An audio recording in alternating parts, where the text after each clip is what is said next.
What would you do if the person you built your entire universe around was secretly preparing to set it on fire? It was 2 a.m. on a Tuesday, the kind of silence that only exists in the deepest hours of the night in downtown Chicago. I stood there, staring at her phone. The screen lit up the darkness with a message that was never meant for my eyes. Just one more day, baby. By tomorrow night, we'll be on a flight to Miami, and this will all be nothing but a bad memory. My heart didn't crack.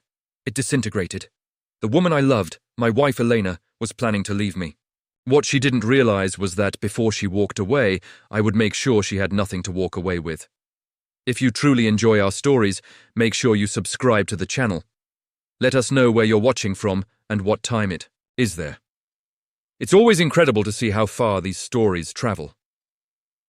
Our life together had started like something out of a storybook right here in Chicago.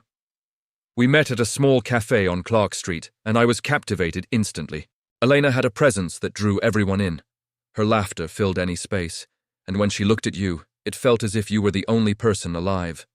We exchanged vows on a flawless June afternoon at the Chicago Botanic Garden. I poured everything I had into our future. My savings, my time, my entire spirit. We purchased a stunning brownstone in Lincoln Park. I built a thriving marketing agency from the ground up. I believed we were partners. I believed we were permanent. The first fracture showed itself about 6 months ago. It was faint at first. She began staying late at work.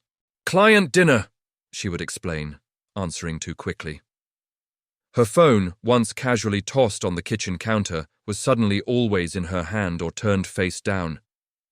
She became fixated on the gym, spending hours there without ever seeming exhausted. Instead, she returned home energized, almost glowing with a charge that wasn't meant for me. When I reached for her, she would stiffen. Instead of meeting my lips, she'd turn her cheek. The distance crept in like frost spreading, across glass, slowly invading every corner of our lives until it settled in the center of our home. One evening, I arrived back early from a business trip, hoping to surprise her. On the entry table lay a credit card statement. I rarely checked those things, I trusted her completely, but one charge caught my eye. The Langham, a 5-star hotel in the city. $200 at the bar on a night she had claimed she was at a yoga retreat in Michigan with her friends. My stomach tightened. I began searching deeper. It wasn't difficult. Foolishly, I had set up all our digital accounts myself, her phone backups, her cloud storage, everything linked to the family plan I paid for. The first things I uncovered were receipts. Intimate dinners for 2 at a Linear, jewelry purchased from a boutique on Oak Street that I had never seen her wear. Then I discovered the photographs. They were hidden inside a deleted cloud folder.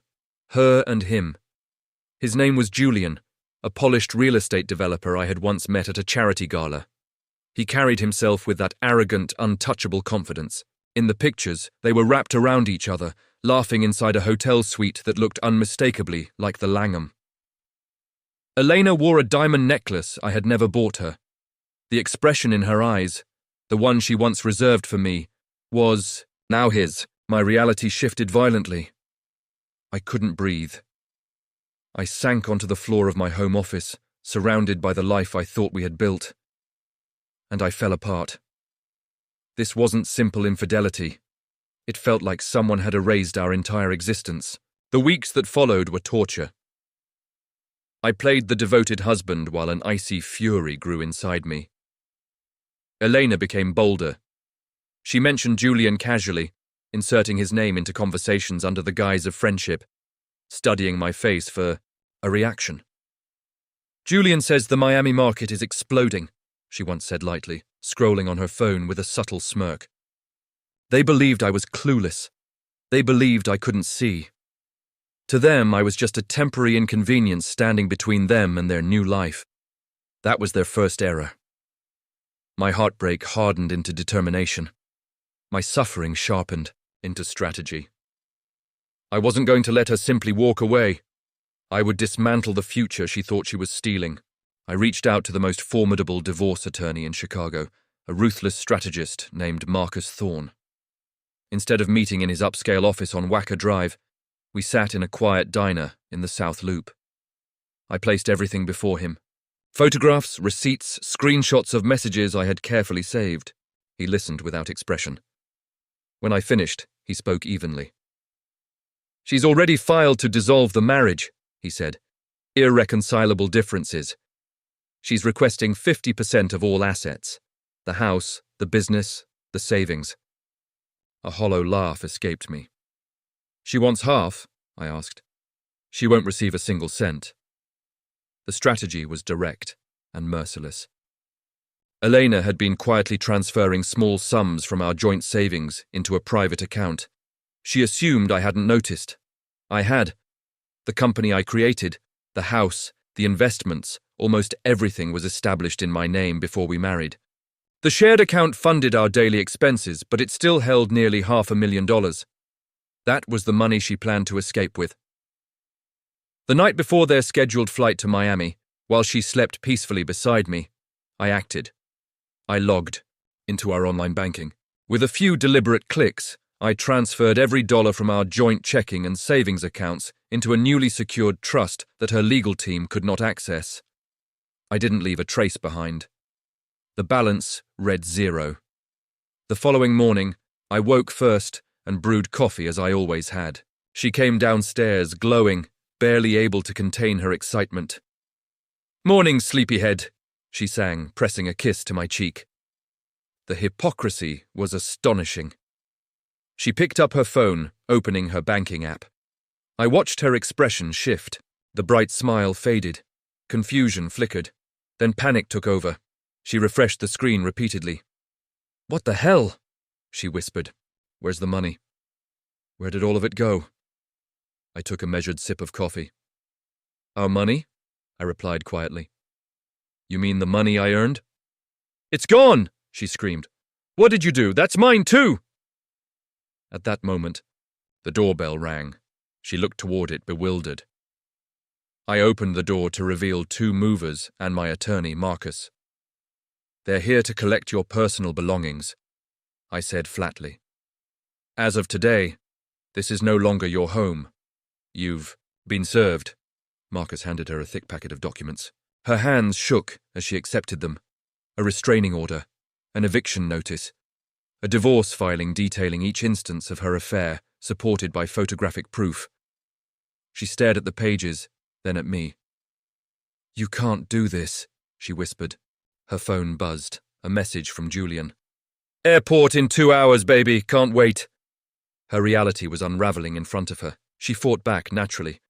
In court, her attorney painted her as the victim and me as vindictive and cruel. But Marcus was relentless. He presented the secret account, the documented lies, the Miami plane tickets purchased with her card. The judge remained unmoved, especially because of the infidelity clause in the prenuptial agreement she had once laughed at while signing. She received almost nothing. The house belonged to me. The company belonged to me. The savings belonged to me. She was ordered to cover her own legal expenses. Impossible once her accounts were frozen. Julian, the man she had risked everything for, disappeared.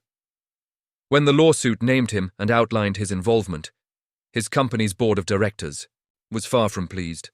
He cut all contact, blocked her, vanished as quickly as he had appeared. She was left with designer clothes and crushing debt. The last I heard, she had returned to her parents' home in a small Indiana town she once swore she would never revisit.